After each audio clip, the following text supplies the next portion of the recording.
Good evening, everybody. Hello, welcome along. Lovely to have your company this evening on a very muggy Thursday night in August.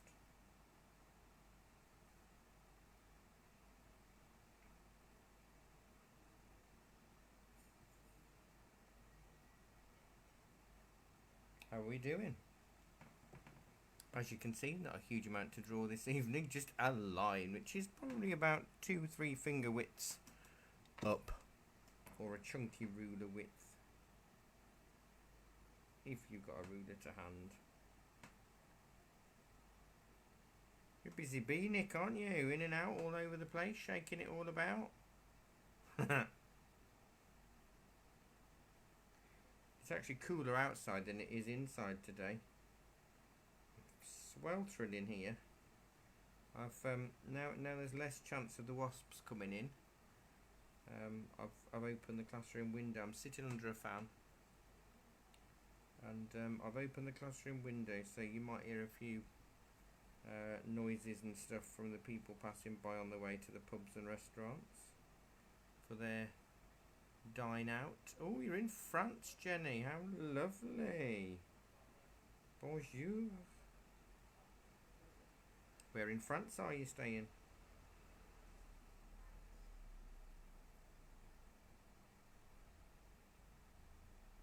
Is it a nice heat, or is it one of those awfully warm heat things? Good evening, Libby. Welcome. Oh, yeah. Well, we had where I live.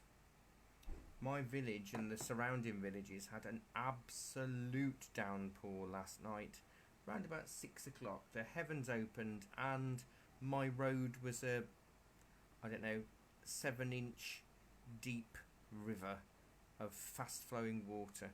It was quite exciting though, it was lovely. But then this morning the town centre had one and my shop roof leaked a little bit, ruining some of our art folders ready for back to school. But never mind.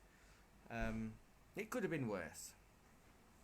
I hate the mugginess, don't you? It's the muggy thing that's the problem. That oppressive feel. But it's so much cooler outside at the moment. It really is so much nicer. But then I'm stuck indoors. Oh yeah, Jan. I know this is the thing, and we were saying in class this afternoon. Well, the last few days, because it's been, between 28 and 35 normal temperature, with up to an 85% humidity, and it's the humidity that is what's throwing people with watercolour painting, because obviously a dry heat means that the paintings will dry quicker.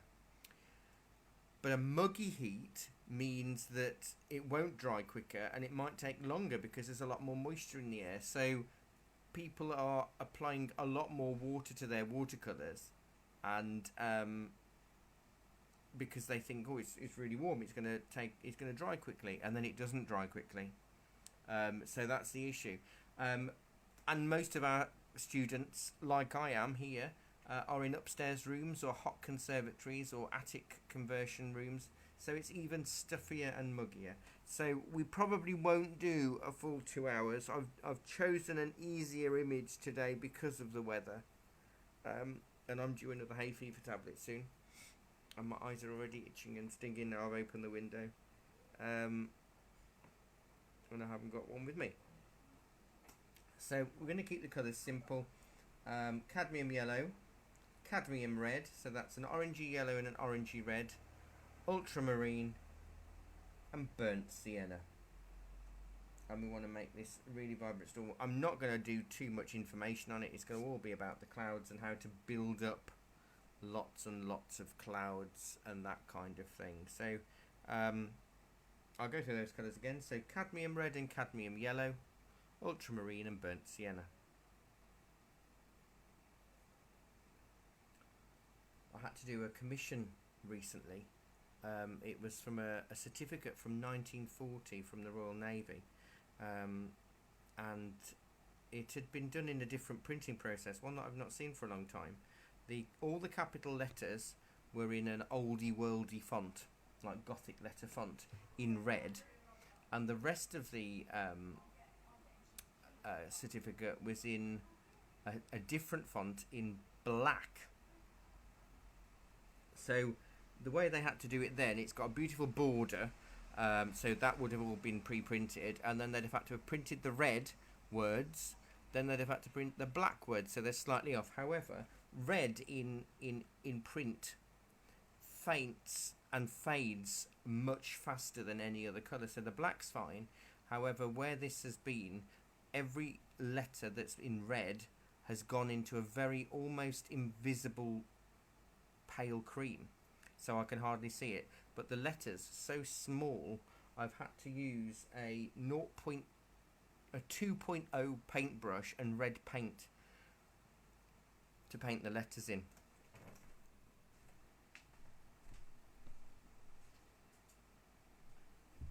That's the size of the brush I was using. Oh no, sorry, this is a 5-0 brush. 5-0 and paint to get it right. Boy oh boy. Each letter painted by hand, because I couldn't get a nib fine enough to do it. It's turned out really, really well, but my goodness, that was some painstaking squinting to get it right, I can tell you. So just a line to draw, nothing too extravagant.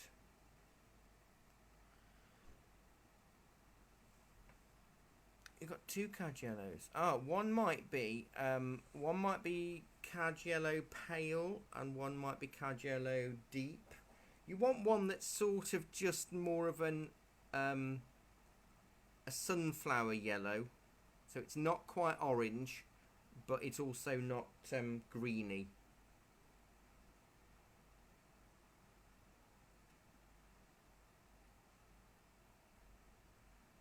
You want sort of an orangey yellow, so not a lemony yellow, one that, yeah, I suppose a sunflower yellow is the closest I can think about, because there are three cad yellows available in paint. There's cad yellow light, cad yellow, which is sometimes called cad yellow middle, cad yellow medium, and cad yellow deep. Now, cad yellow medium is the real one. Then cad yellow light has more is lighter, more greeny, and cad yellow deep is almost like a pale orange colour. So you want sort of a middly one that's not quite orange, but if it is more orange, that's fine, Jan. So you want to head more to the orange side than the green side. So when you're all ready and fired up, just let me know and we can start cracking on to save you sweltering.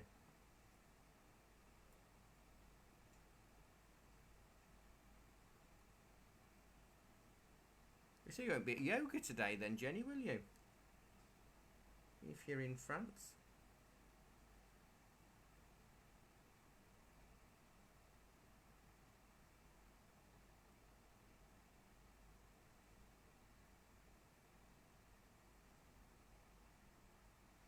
I tell you, this classroom, while it's closed, is it's been a bit of a dumping ground for a lot of other stuff while we've been trying to sort the shop out and make that more of a customer friendly, COVID friendly thing, and it's getting me down. I've started tidying it a bit, but I'm at the point now where I think whatever I do, thank you, Jenny, seems to make it worse. You know that thing. Oh, Wednesday night. That's sorry. My phone has decided to talk to me. Does that sometimes? It's funny, isn't it?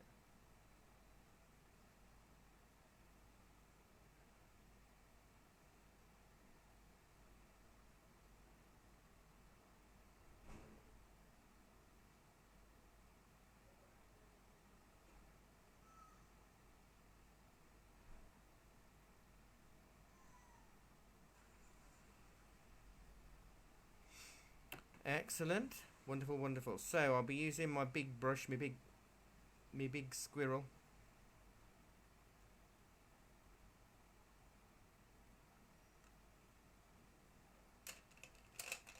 So now I'm just going to check the humidity, just so we can know whether what we've got to do in terms of water. So it has come down quite a bit. So where I am, it's a 77% humidity.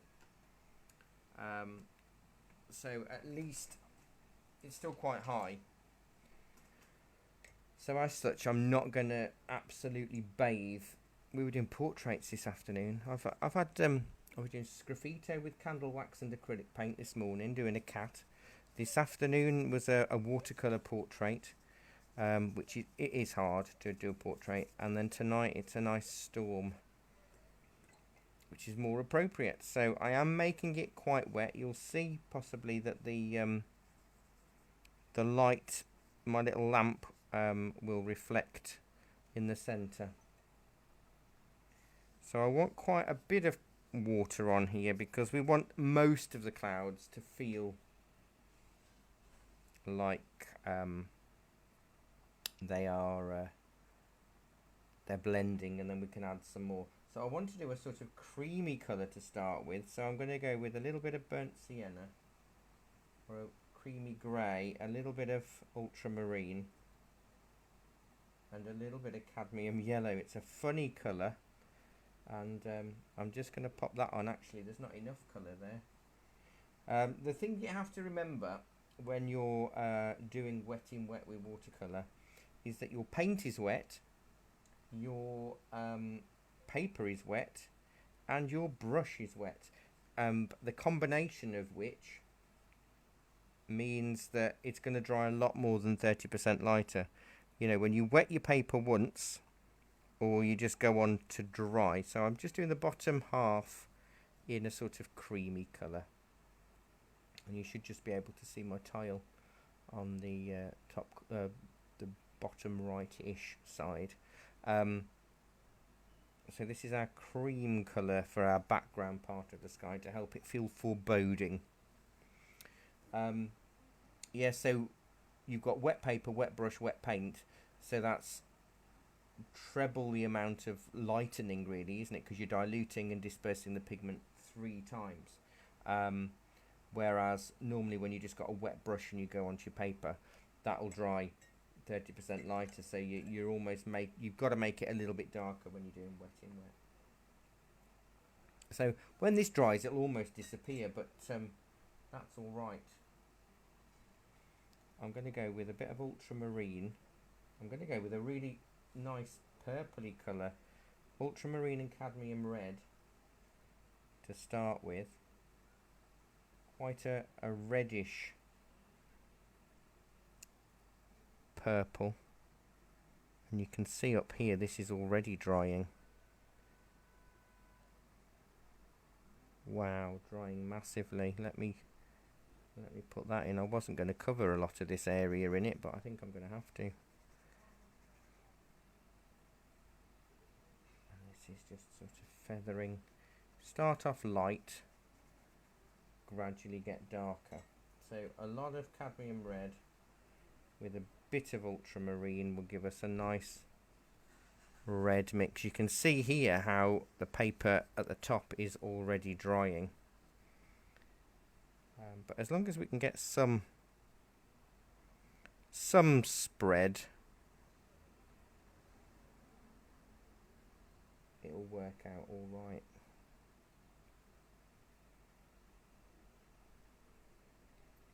So I'm sort of twisting and rolling the brush as I go along. And I might even use the point of the brush. I've got to say these squirrels are just lovely to work with. This is my old one now, so he's lost his point a bit like I feel like some days.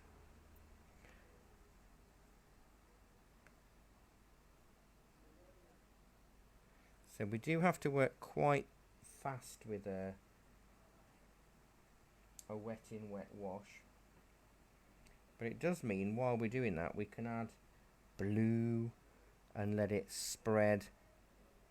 Because you can see that this centre part is really, really dark, isn't it? But we have got areas where you can see electric blues coming in, and that's what I love about storm clouds. There's just so many colours, aren't there?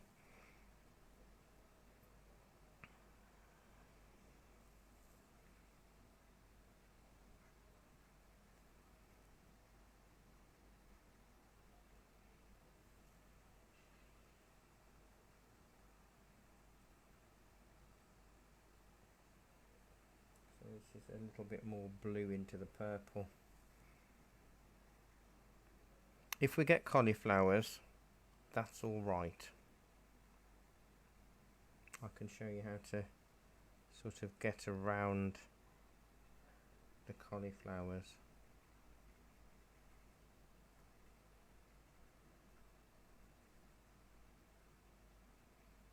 I'm trying to do a little bit more on the edges just in case they dry. Because what we don't want is, it's okay for it to totally dry, but it's this half dry, half wet that's often the issue that we face with watercolours. So I'm going to go a little bit darker next, so more blue, bit of red, bit of burnt sienna. Not much burnt sienna at this point, but this helps get even darker clouds sort of coming in.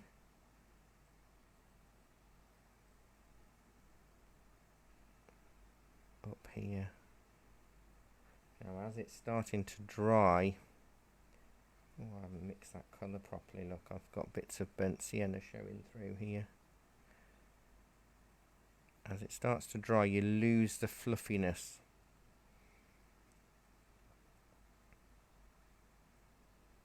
Actually, this is not a bad thing to learn during a heat wave. And interestingly, in hot climates, because I've had some students from Portugal before now who visited, and they don't use watercolours over there. Too hot. Dries too quickly. It's pastels and acrylics,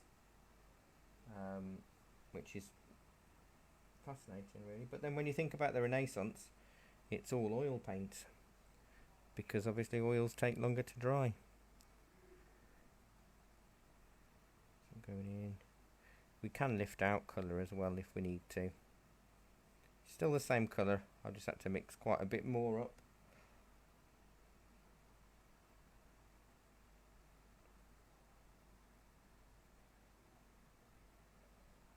I might try and go, while this is wet-ish, not very wet, I might do a really strong ultramarine burnt sienna mix, which should give me an almost black colour.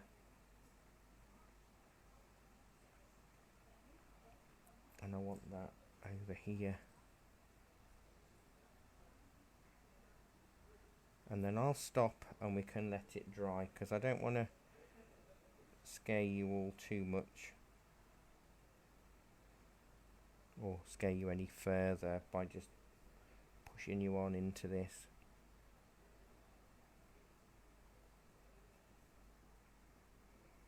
Now you can see I've got some colours that are wet, some colours that are dry.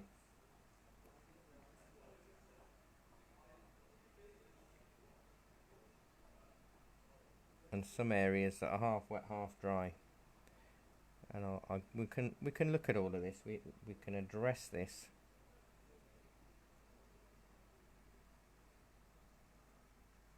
in a minute.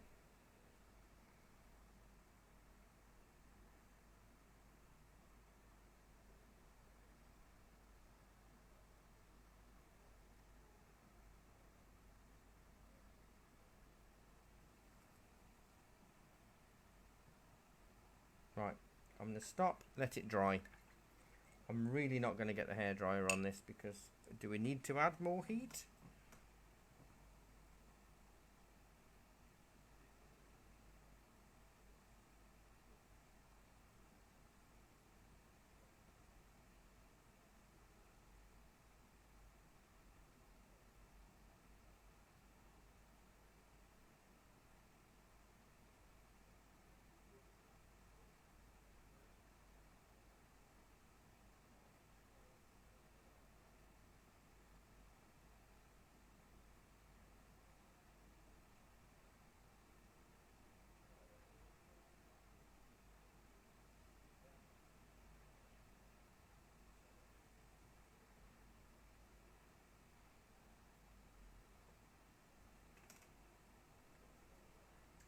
might let it. I'll keep it going as it is. It's weird. I've got some parts of the paper that are totally dry, and other parts that are still wringing wet. And the parts that are wet are the bits that I don't want to work on, and the parts that are dry are the bits that I do need to work on.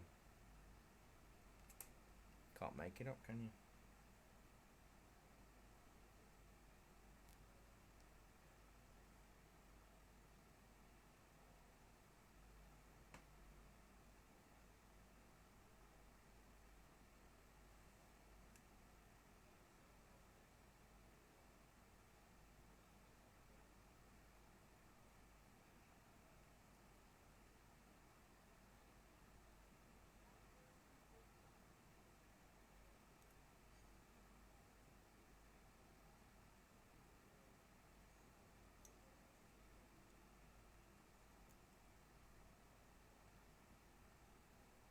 Now I've been left with some quite hard edges on the dry bits.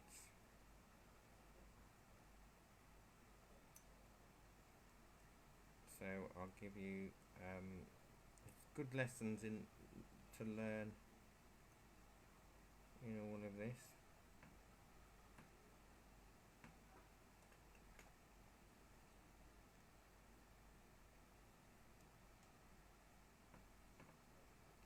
See, this bit's so wet, this bit's so dry.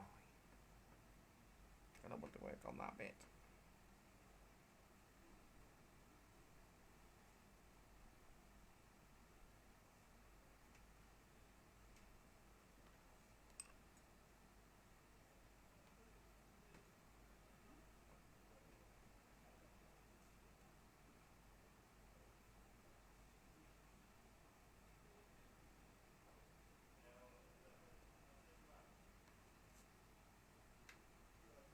I'm going to cheat. I'm going to get the hairdryer on it. Quick blast.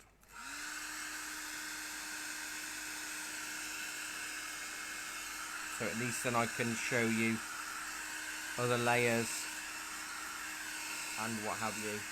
It's starting to build up and look quite stormy.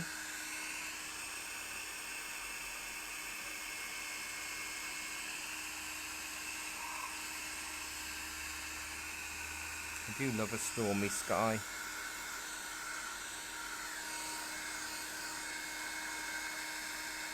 And you can see how the colours granulate a little bit. It's certain brands of paint granulate, and what that means is it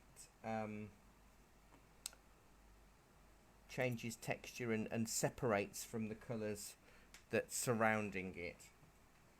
So if you mix two colours together, as it dries, they pull apart a little bit, and that's known as granulation. I've got another student that calls it pixelation.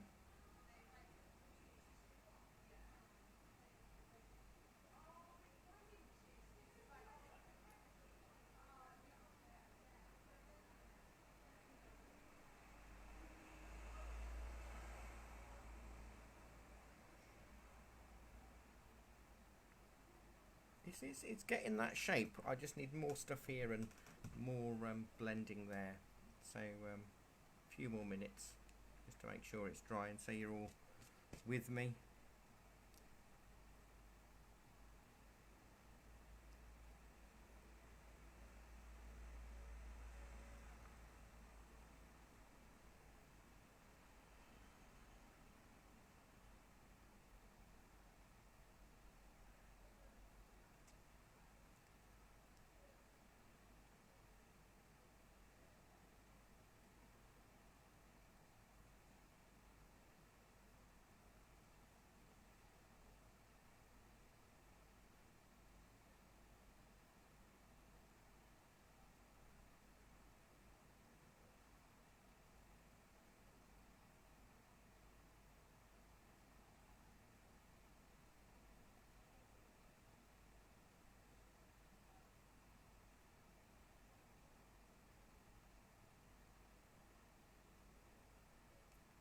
Right, so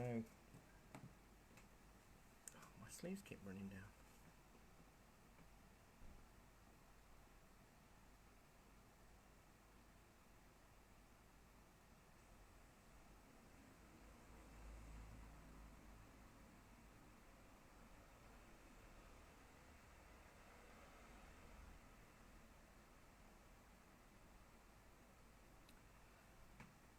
now that is dry, I'm going to add a few other bits, but I want to show you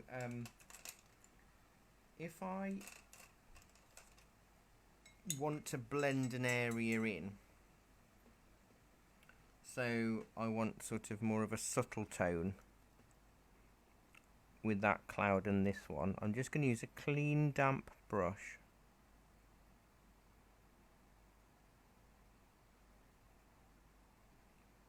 And I've got two options. I can soften it like I have there and soften the edge with little wiggles. Or while it's damp, I could throw in a bit more of a colour and let it blend in a little bit more subtly. If you are going to throw in another colour, what you need to do is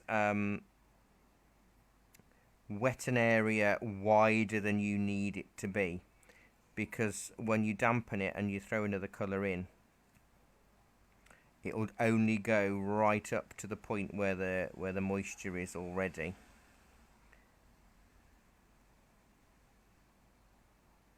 I'm going to use the squirrel a little bit more.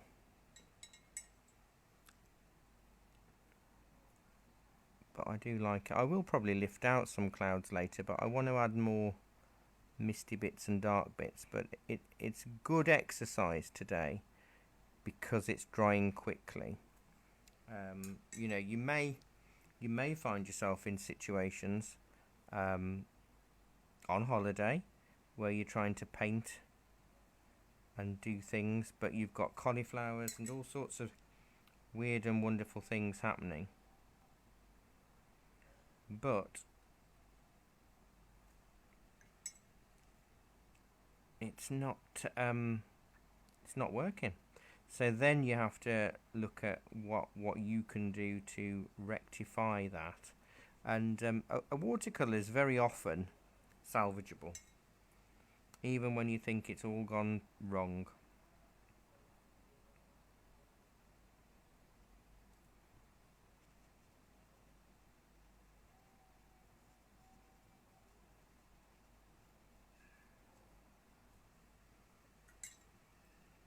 So a little bit of blending.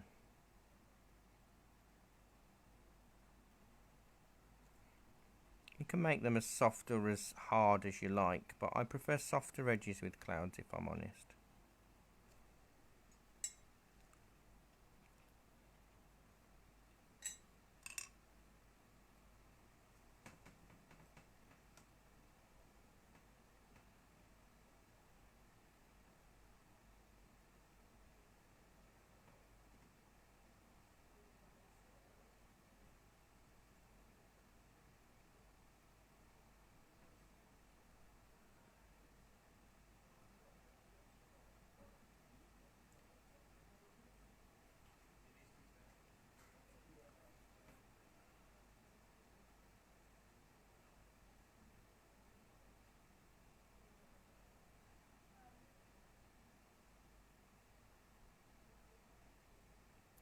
So I'm going to let it dry a little bit more.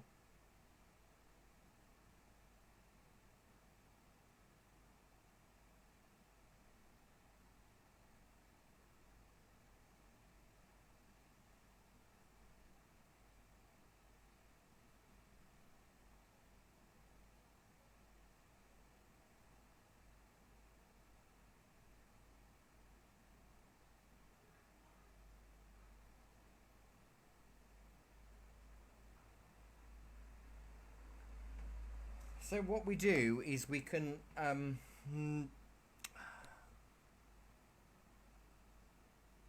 wet areas again, and as long as we wet a larger area than we want, it works quite well, to be honest.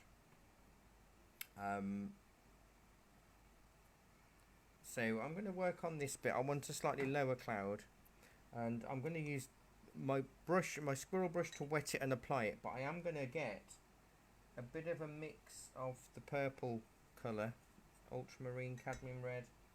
I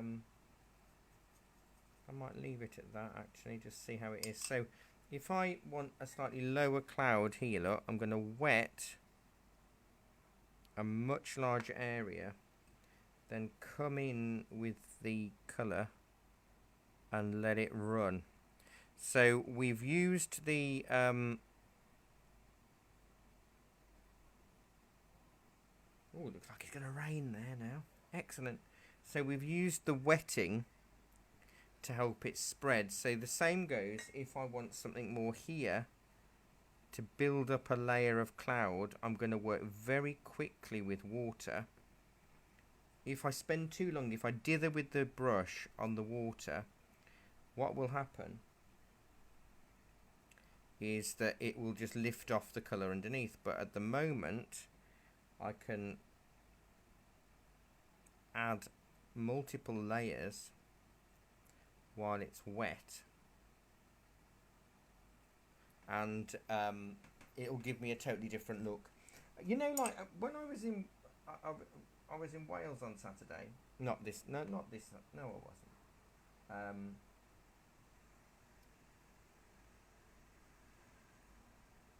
I was in Wales a couple of weeks ago, and the clouds are amazing there. It was, you could almost see the different layers of the sky, where you've got three different, totally different cloud shapes all in one go. And it was beautiful to look at. So the best way you can do that is if you're quick with the brush. Quick with the brush. So it's good to have a big wet soggy brush. Now I'm going to make it rain a little bit over here, so I'm just going to drag it downwards. It is drying so fast. Not supposed to in a humid day, that's what I said, isn't it? Oh, don't listen to me, I don't know what I'm talking about.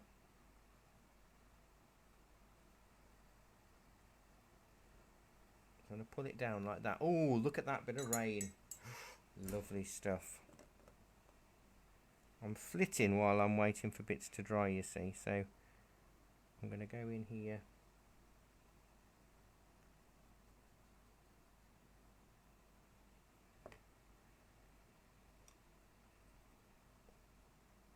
I want this really soft and loose, misty. There's a hint of a cloud there. Because often I think we're led to believe, and it does help if you can, do a whole painting in one go. I won't deny, it is better to do that.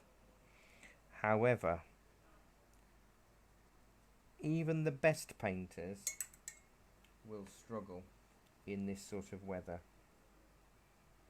And so it's good to know how to do it in sections. And it's often down purely to speed of wetness, I think, is the thing. I'm just mixing up some more purple. I do love purple, so I'm going to do a bit more over here, and then maybe a few more things over there. So it's an interesting one, really.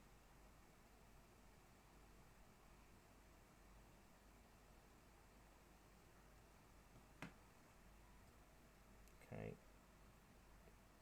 So with this one, I've got my squirrel brush is really wet, and I'm really covering. If you look at the area, I'm dancing over with the brush. Quite a large area, because it's going to spread, and you can see how it takes off, and it only spreads where the water is already. So if there's no water there, or if you've got a hard line of water, it will only go to that point. And so if you've almost painted it in a box, it's only going to spread as far as the dampness on the paper allows it to. So that's what's a really interesting learning curve for something like this. So for this, you have to sort of like get your head at a different angle. I mean, you will lift off some colour. I can't pretend you won't.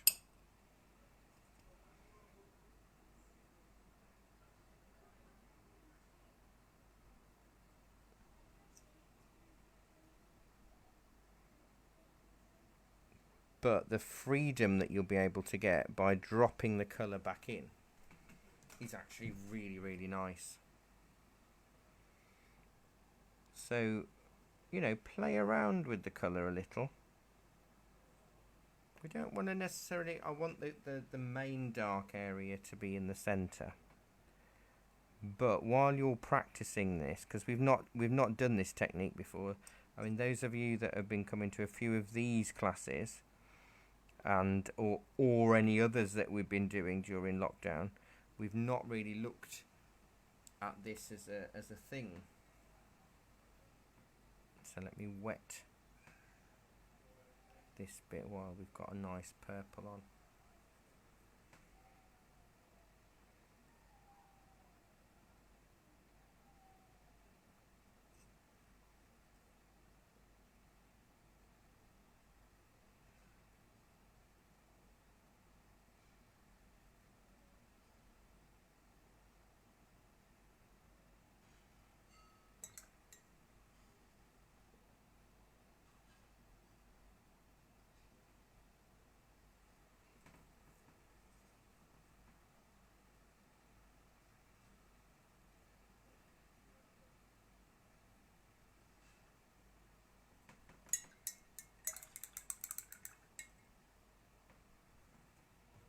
An extra bit of purple here.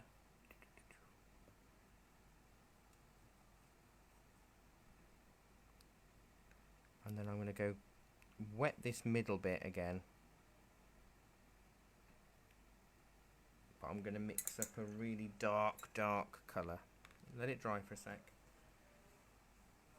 Then mix up a really dark colour for that bit to help get the depth and the tone in there. Because obviously when you're working with clouds, you've got left, right, forward and multiple layers, that billowing feel. Which is what we're trying to create doing it like this. And then fortunately the foreground's quite simple. It's only a 10-15 minute job with the foreground.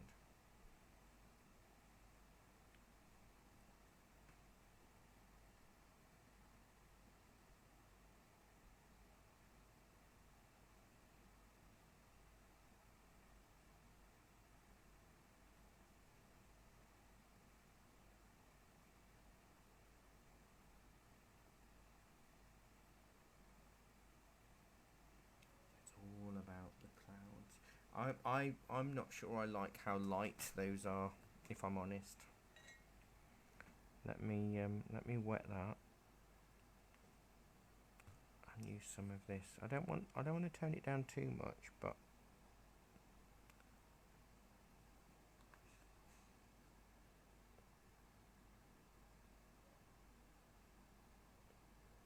I don't want it really light either.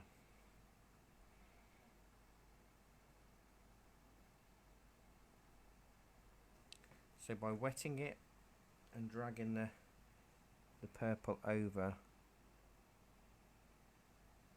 it gives me that opportunity just to almost do a sort of glaze over the top, so it's not as punchy. So while that's all drying, I'm going to go with ultramarine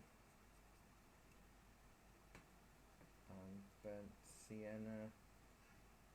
We could have used Payne's grey, but it can tend to flatten or deaden an area, even though it's quite blue, and the variation of Payne's grey is quite shocking.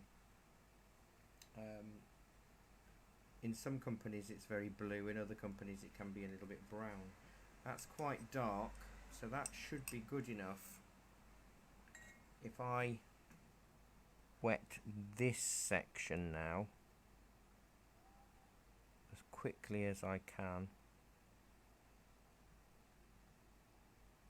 again wet an area bigger than you're going to cover to allow for the spread of the darks. And remember, it's the darks that help the lights look brighter. And I haven't wet that bit, I didn't spot that, but I've got areas that are actually quite dry within that, so it wouldn't spread.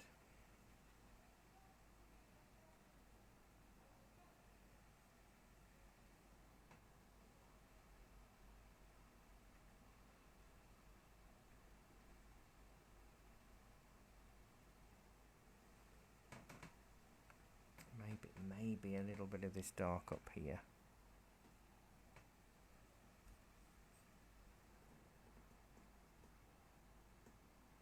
To help tie it together.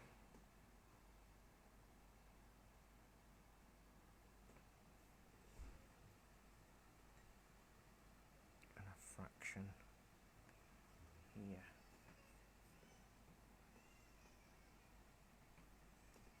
See, it's almost the opposite of what I tell you with a lot of the time, isn't it? Because I'm there going, oh, you only want to spend 5 minutes on your sky. Don't want to spend longer than 5 minutes. Which is true. However, when you've got multiple layers of clouds and you're in the middle of a heat wave, you can take as many times as you like, or as many layers as you like. I'm just softening a little bit. Now, because we are getting a lot of layers on, what we could run the risk of happening is that the colours all start lifting off if we're not careful. So I'm actually considering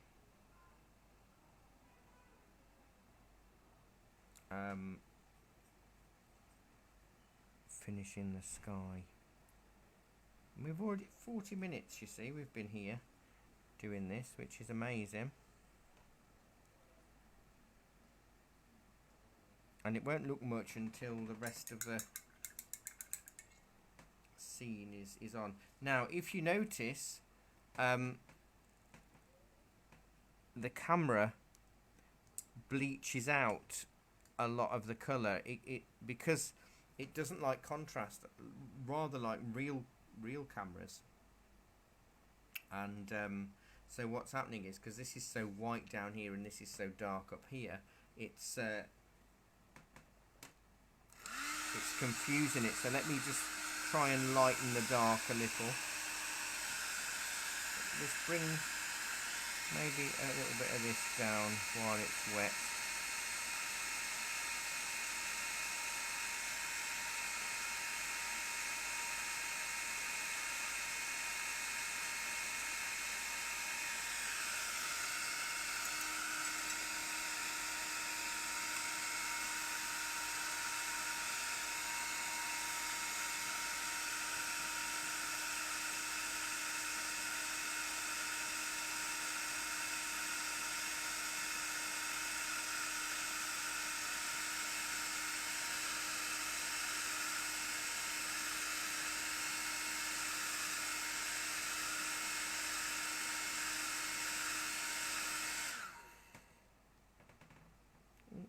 Soggy bit there.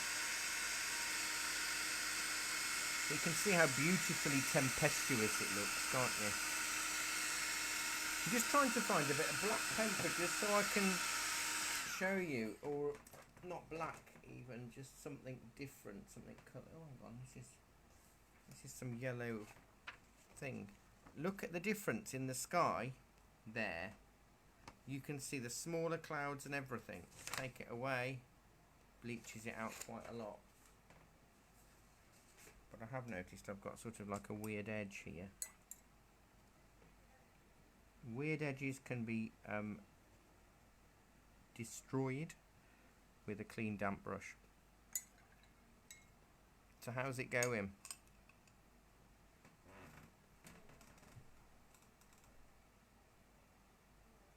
That is a cool sky. Very tropical. Almost like it.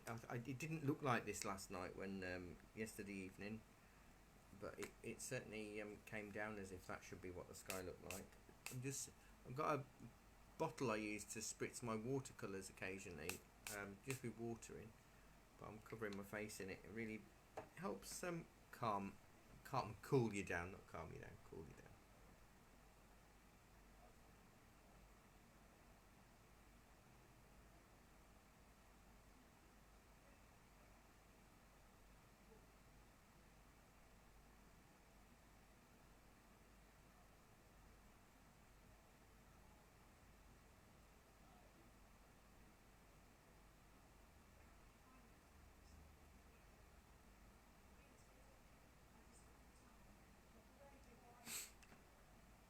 So we'll let it all dry. I'll pivot my tile around so I've got a little bit. We can do some background trees and all manner of things, and then a bit of texture in the foreground. So there's every chance we'll be done by 8:30 instead of 9 tonight. I am conscious of the heat, and I don't want you to be all sweltering more than is necessary.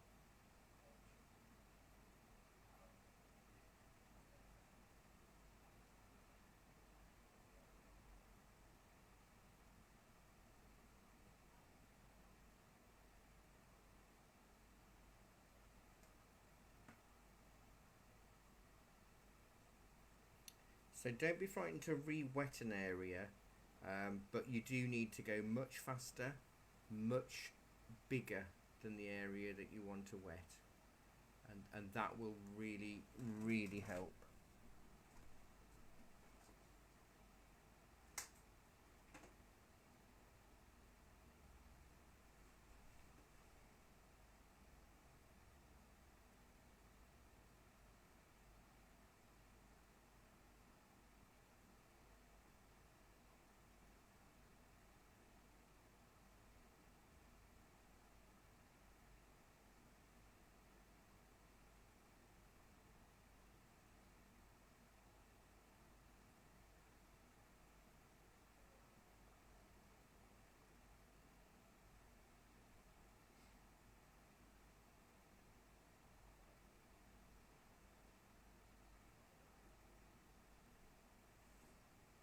If you can't get the colours deep enough, and you have got Payne's Grey, don't be frightened to use it, but use it sparingly.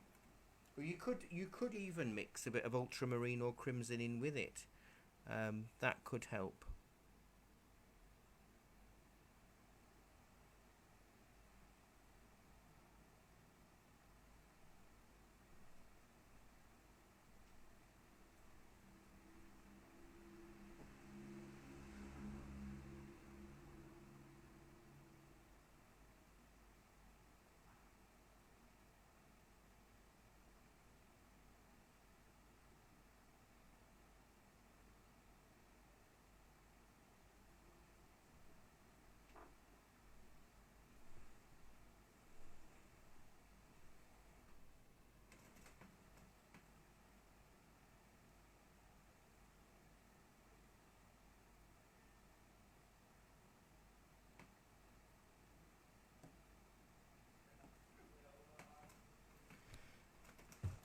So you want that contrast. You know when you've got that sort of really weird light, so the sun that's behind you is really picking up the strength of the clouds and also lighting up the foreground. We're kind of going to do that, but the background trees, I'm just going to mix ultramarine with cadmium yellow, and it'll make a sort of sludgy green. I want more blue than yellow.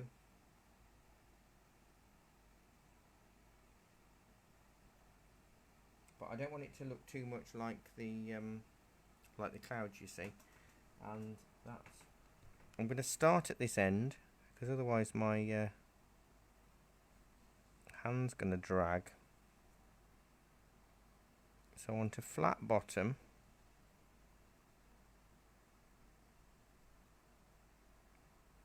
And little bits of tapping.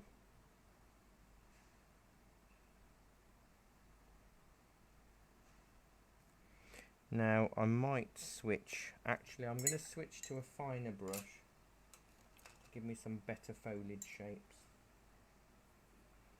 Even though they're far away, I might have a poplar tree or two or something.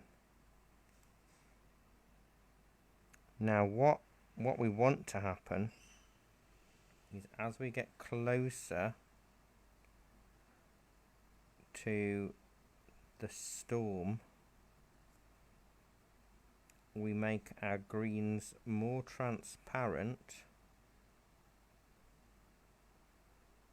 so they're sort of in the storm, and we know they're in the storm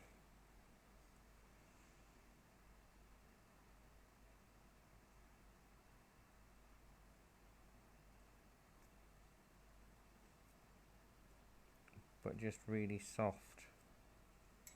Then they totally disappear in the really dark bits and in the rain. Really washy and out of focus. And then they come back.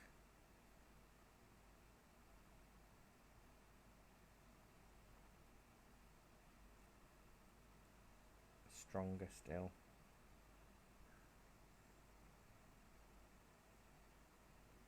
We could put lots of layers of hills and things in here, but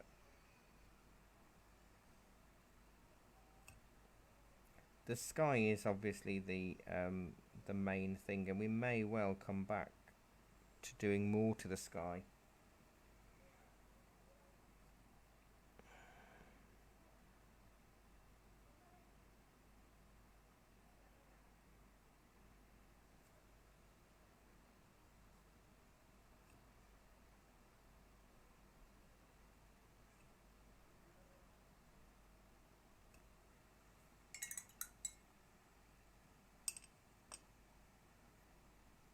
You could make them bigger, or you could make them smaller, or make them more tree-like or more defined. I could, and I might put a bit of glaze of yellow over some of these trees when this is dried, so they've got a different tone.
Let's get a little bit of yellow on there.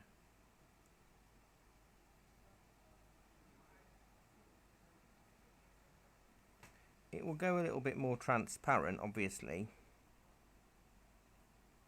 but it just changes the tints of some of the colour enough. And this is a good tip if you are ever just struggling to get a variety of tones. Don't try to make all the tones happen in one go. Let them happen, you know, do the colour that you can seem to make well or make a lot of, then add the glazes of other tones over the top. They may not show up much, but they'll be there and they'll be quite subtle. Yellow is a tricky one with watercolours because they tend to be more transparent.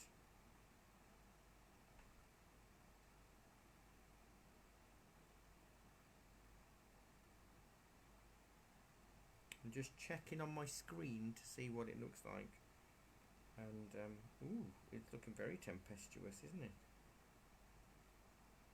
Okie doke, not bad. I might put in another layer. Hang on, let me just quickly, I don't need to sketch it, but I'm gonna maybe a little bit of a diagonal layer there. And I do want a roadway, so maybe I'm going to do a little line like that, just to remind me when I get to it. You can't see the lines because it keeps bleaching out.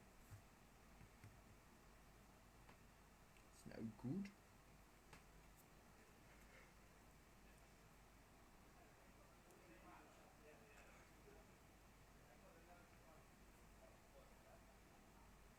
This isn't the sort of sky. I've done some stormy sky paintings where it's all stormy, and then we've done a sort of pastel rainbow in it. This isn't the sort of rainbow sky, is it? Because this is on an impending storm rather than one that's been and gone.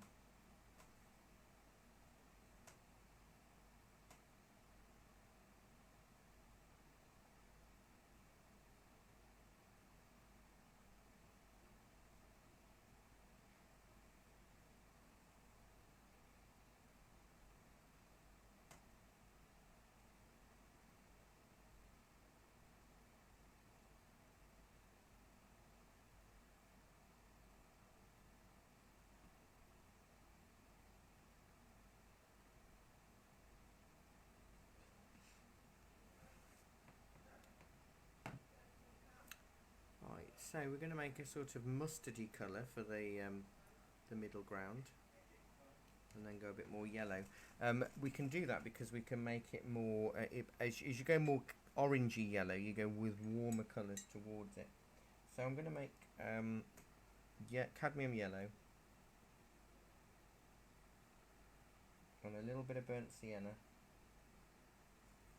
That's a lot of burnt sienna. I put too much burnt sienna in. Go with cadmium yellow again. A bit more cadmium yellow. And a pinhead of ultramarine. And that just makes it a little bit more mustard in turn.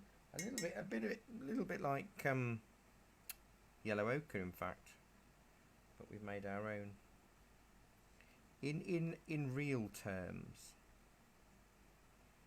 you know, if you just had the 2 reds, 2 yellows, and 2 blues that I recommend, you don't necessarily even need browns or earth tones, because you can make them. I tend to make yellow ochre more than using yellow ochre in a landscape, because the colours are already in it generally to help create it. Whereas burnt sienna is one of my favourites to use. I want this sort of pale wash, not in your face.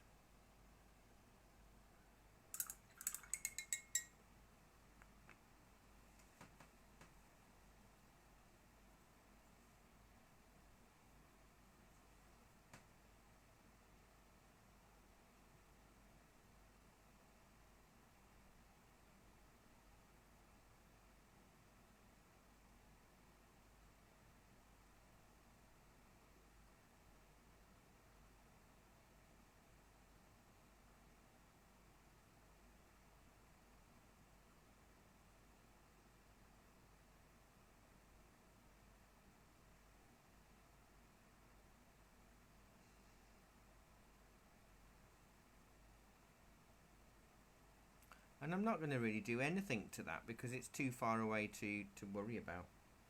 So that's good, isn't it? If I pivot my tile around this way, you can still see a little bit of the mustard colour, which we'll use a little bit later on. And then we can work on the foreground. Now you can see as it's progressing, I'm constantly looking at the clouds and the land. Do I need to darken any other area? Do I need to lighten any other area? Part of me wants to darken more. I love going dark, you know me.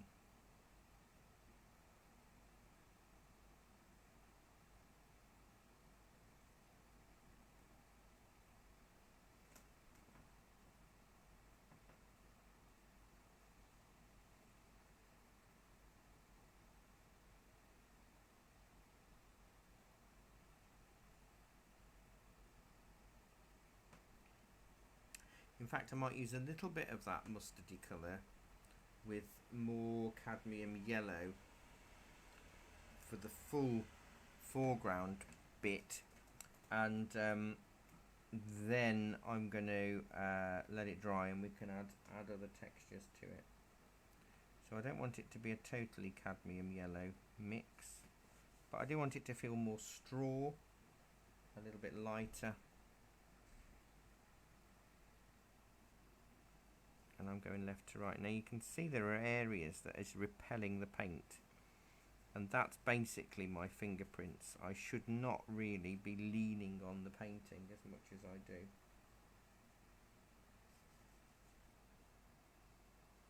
You know, I want it to be a little bit stronger than this. Let me get this on. Trouble is, it's not a really sunny day. However, I do want more yellow.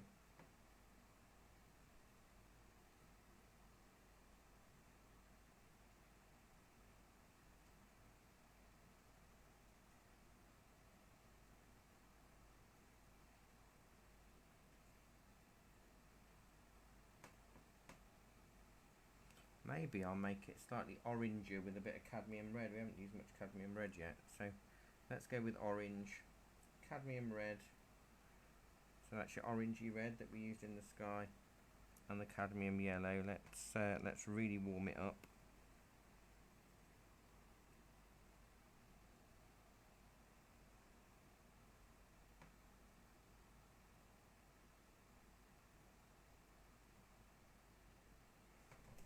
Going to stand up to do this bit. Hello, Nick. It's all about the sky tonight. We normally do sky. I was saying we normally do skies really quickly, but that one took us 45 minutes.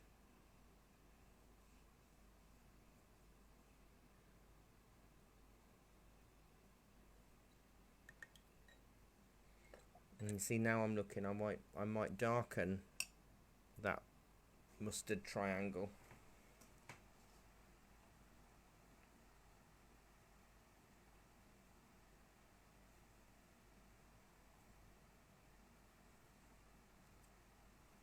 When this has dried, otherwise it'll run in.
Madness that it's still wet, and that's to do with humidity. I've got parts here that are really wet and areas that are dry, and that doesn't normally happen.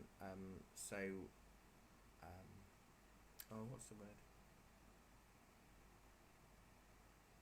I don't know. There's no uniformity to how it works when its humidity is as high as it is today. Not as high as yesterday. I think it was 85% in yesterday's class,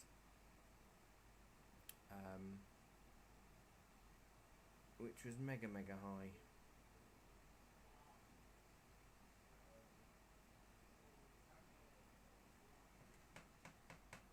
But I think that the top bit's dry enough for me just to do a little slightly darker mustardy colour here, because I do want it to feel like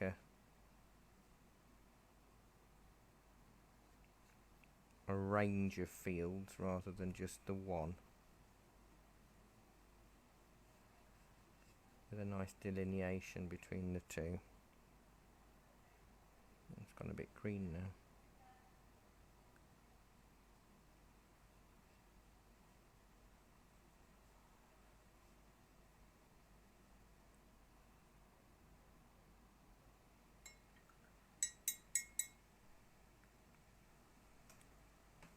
That's better because we've got texture to put on here, so that's not going to stand out as much as potentially it could.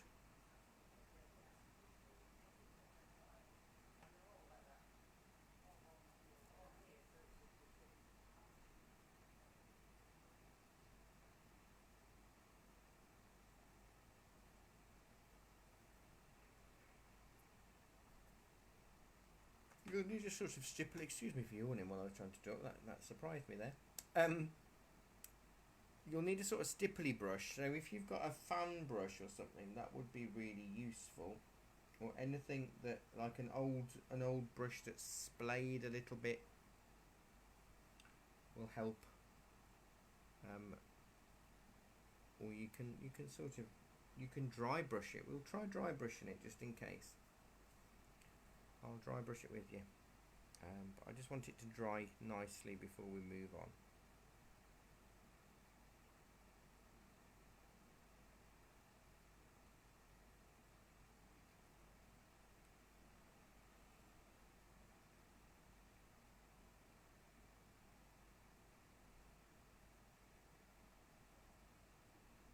Oh, I did. I've started on Wednesday evenings to post a little mini 10-minute tip video on the shop's Facebook page or at Instagram page called the Artery Bite Size. I've done it for the last 2 weeks so far. I don't know how long I'll do it for, but they're sort of like little mini tips that I can't always have time in classes to talk about, and they're not long enough to do 45-minute demos on when I do my monthly demos. So this week was flesh tones or skin tones in watercolour, and last week was the difference between titanium white and mixing white in acrylics, which works the same for oils or gouache as well. So if there are any areas that we don't get time to cover or I have to skip across in class, message me, and I'll look at doing it in one of the bite-size sort of like TV show format that we've got. But do check out the previous two in our videos section.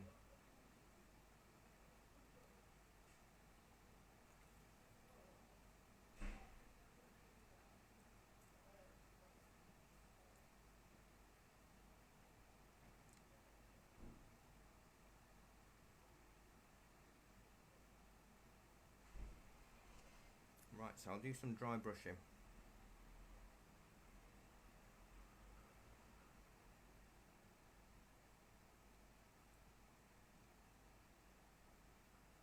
Dry brush work next. So we're going to go with, I'm trying to go as mellow as possible so we're not frantically hot and bothered.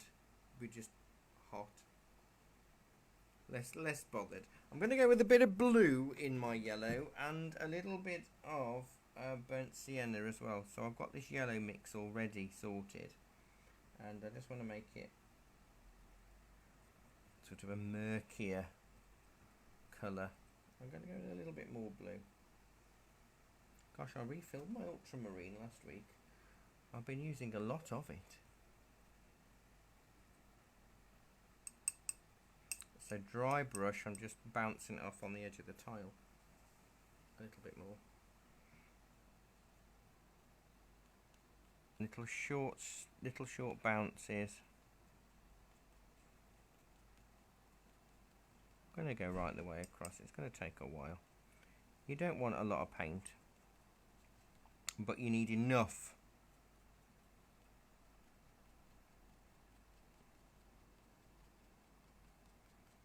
And I think that in watercolours, that's always the hard part. Actually, in all mediums, that's the hard part. Is have you made enough? Will it take you through to the bit that you really need it to go to? Can you eke it out, or are you going to have to give in and make some more now? I'm doing this all the way along the bottom in this colour, and I have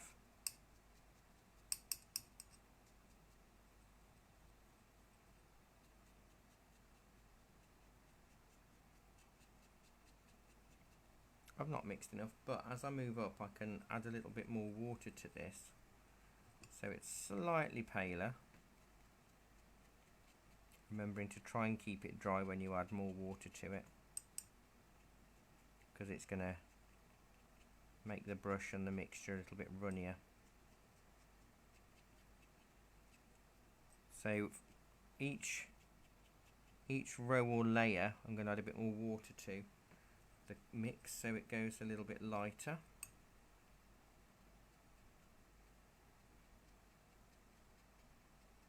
I made that a bit too runny and I've splodged.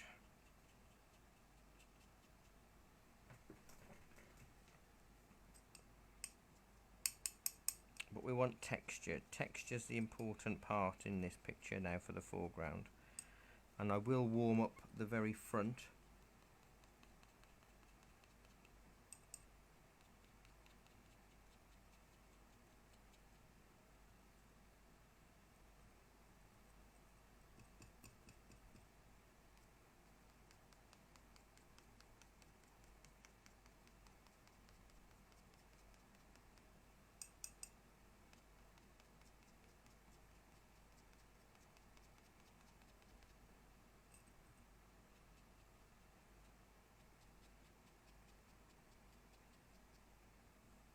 So basically, as we move much further up, it turns into nothing. But we've got a little trackway to pop in.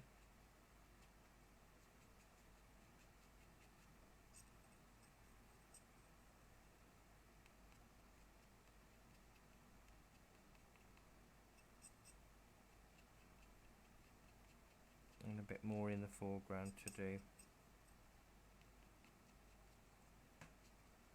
Because this is sort of, you know, creating different levels and different textures is really what helps with watercolour painting. And it turns it from, I'm really sort of a beginner not knowing what to do,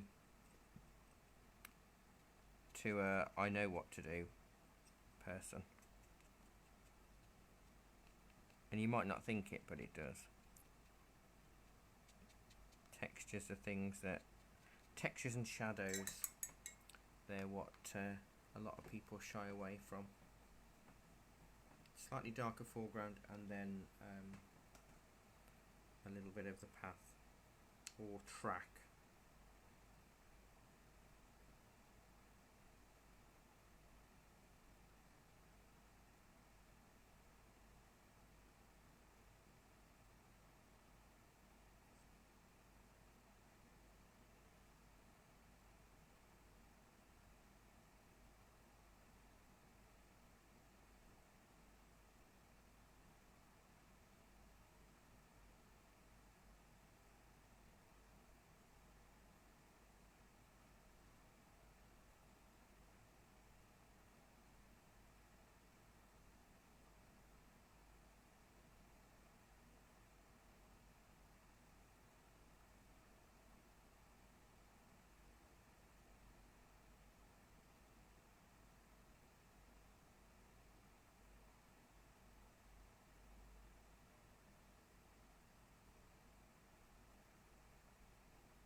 So let the dry brush dry a little bit.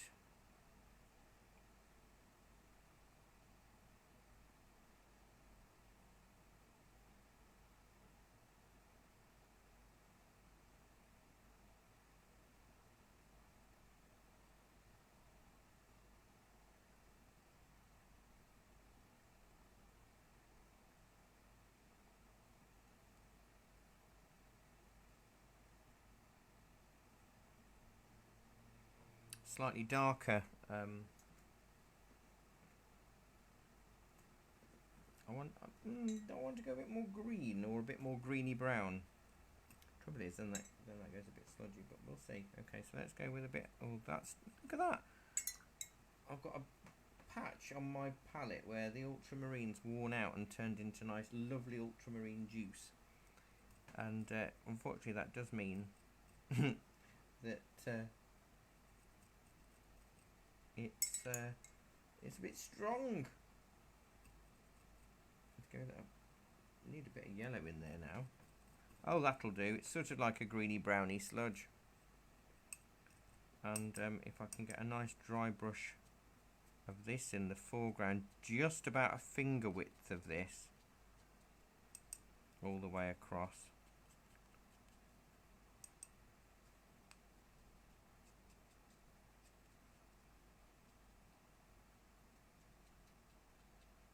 Part of me wants to add a bit of red in this foreground, but what would be red? Really, realistically, there's not much nothing will be red, would it? You see, if it was the sea or something, we'd just put a buoy in there, or a life raft thing ring. But in a field, don't want a red scarecrow.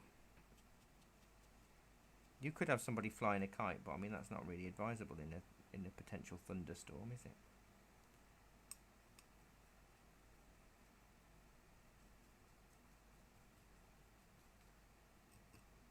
If you have any thoughts of what I could do red, let me know. Because a bit of cadmium. Oh, poppies!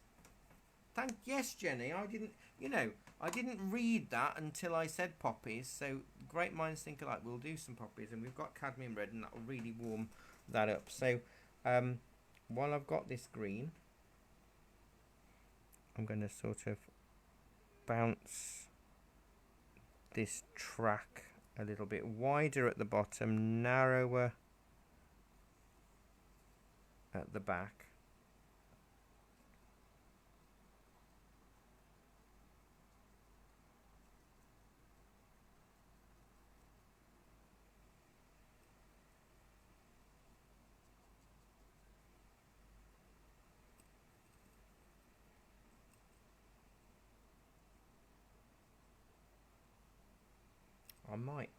I've still got any of that green knocking about on my tile. Part of me wants to just do some squiggly bits in between the two fields.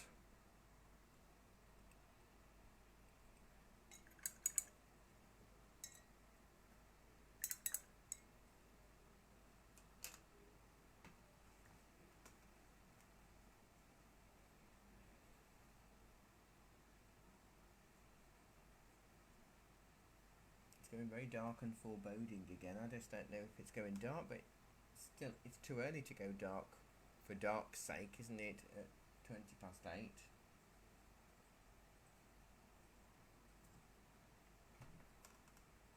I'm not great on when sundown should be.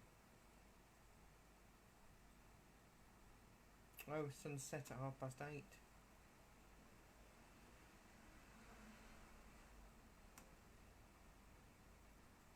We are heading towards getting dark. Oh, it's sad, isn't it?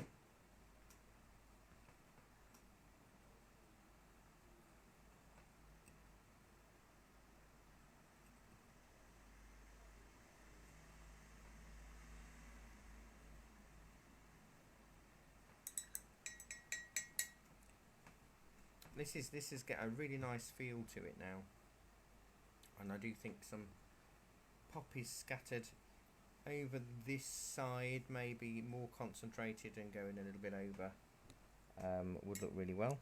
So I'll wait a minute.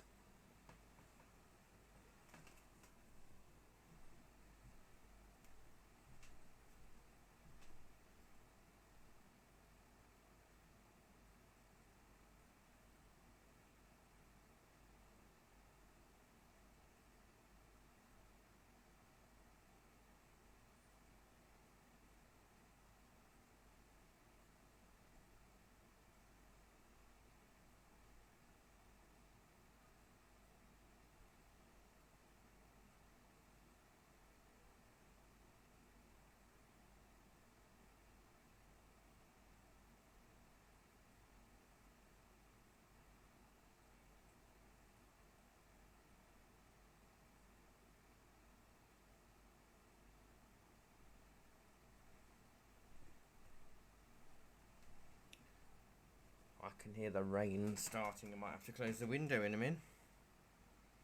Right, so let's go with a bit of cadmium red with a thin brush. I want it nice and punchy. Move the tile out of the way now.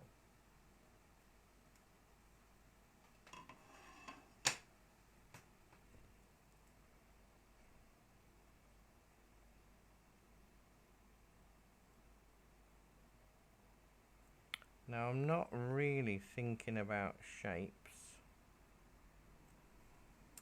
as such. I say that, but I am, in a way.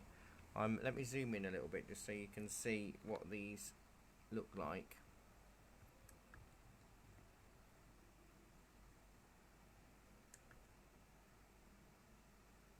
So they're sort of more than just a dot.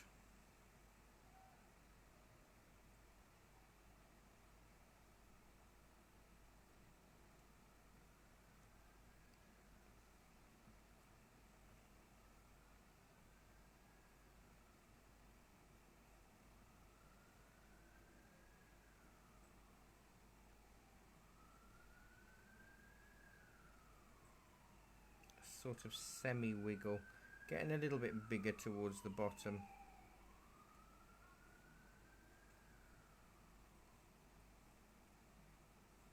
Don't go too mad. Bring it out a little bit.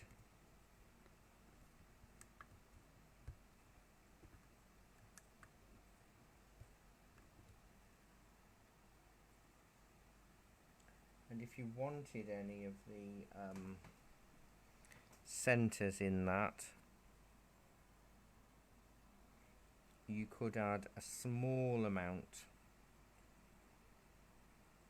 of ultramarine, and I'm doing some very tiny clusters. There's almost little pinpricks randomly in the field, and what that does, it sort of brings your eye to follow the dots of red, because they're usually in clusters, and I don't want it to make it feel like I'm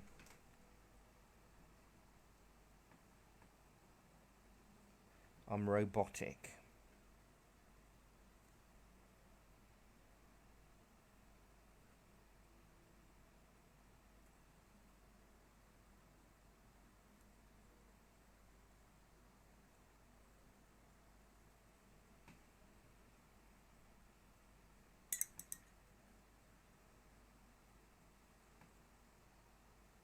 Yeah, so the centres, you can just do ultramarine, believe it or not, for some of these, because it will go with the poppy and it will look like it's black.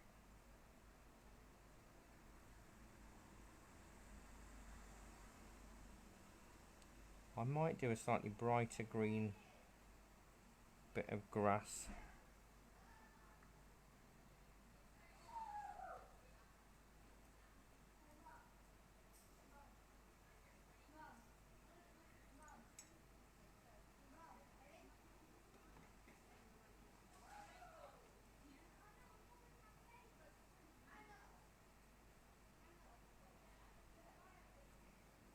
Yellow and blue, thin brush.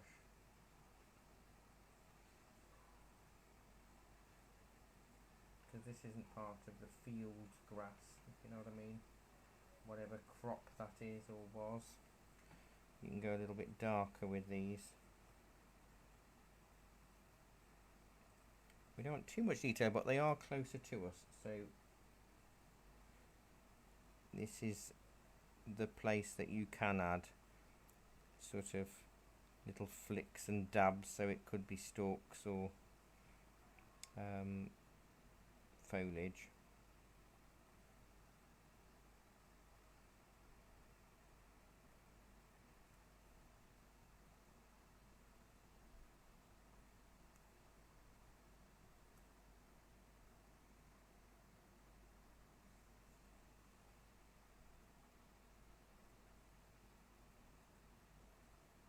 I might do it with some of the distant ones or mid-distant ones, just a few little dots and squiggles in there.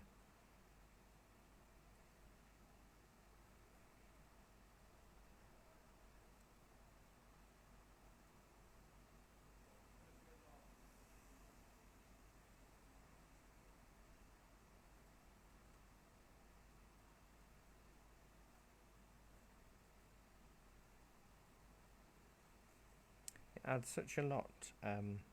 Foregrounds are tricky, and I do get asked, maybe I'll do that as a bite-sized show one day,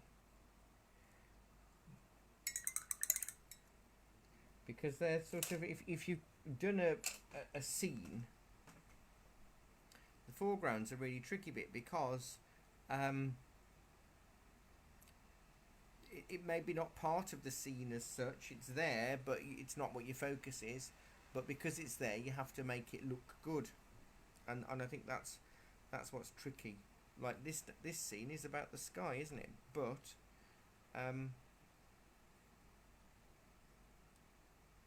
we need to have more than just the sky visible. So if I zoom in, you can sort of see the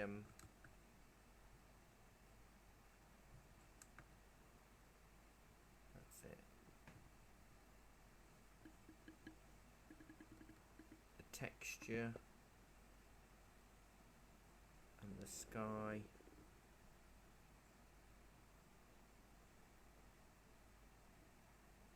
And the poppies.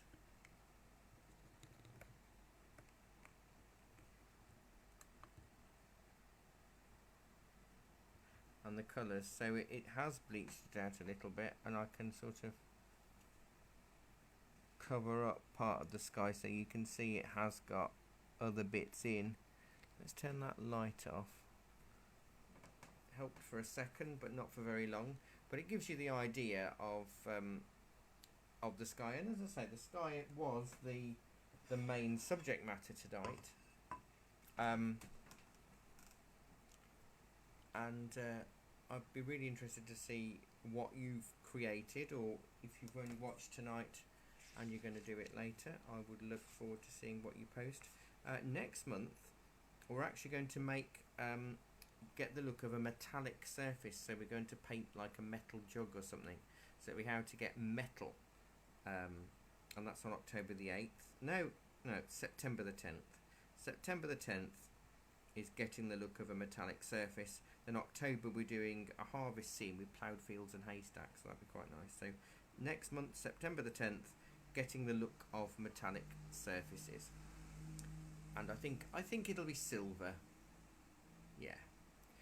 Just to let you know what's coming up this week. Tomorrow afternoon's watercolours, and it's an ancient bridge over a river.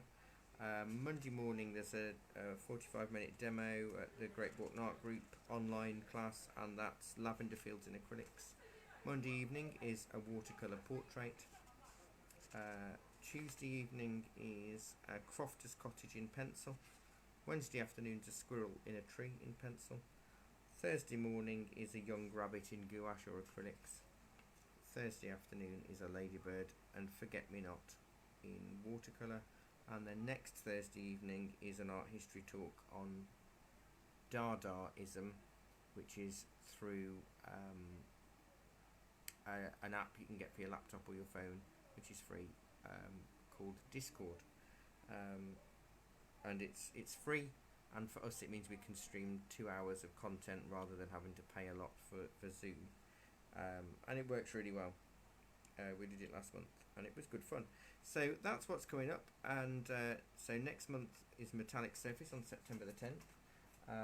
I hope you enjoyed today and you found it really useful. And part of me would still want to go darker with my sky, you know. But I don't know. I'm gonna sit on it for a couple of days and see what I think. But I'll take a photograph of this before I leave tonight, and I'll post it within the group underneath the reference photo of the storm there. So thanks so much for your company this evening. Thank you for braving the humidity and the mugginess to do your art class. I said we'd finish around past. Look at that, it's exactly past.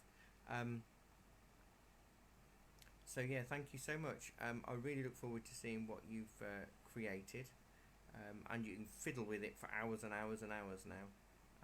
And if you wanted to add more depth to your sky, now it's dried. It's an hour and a half. Well, it's an hour drying from when the most of it was finished. Don't forget, wet a larger area than you need quickly, then put the colour in, and that should make a big difference to your work. And drop it in and let it spread, then move over to another area and see how it looks. It's the best advice I can give you, really. So yeah, thank you ever so much. And let's see what you just said. Okay, Jan. But don't forget, it's rectifiable. Even if it's gone splodgy, if you've got cauliflowers, it actually would look okay in a sky like this. So don't worry. Thank you, Nick. Don't forget, you can rework it or add other bits on. So I look forward to seeing what you've done, Jan. Okay, so thank you so much. Take care, and I'll see you all soon. Bye bye, everyone.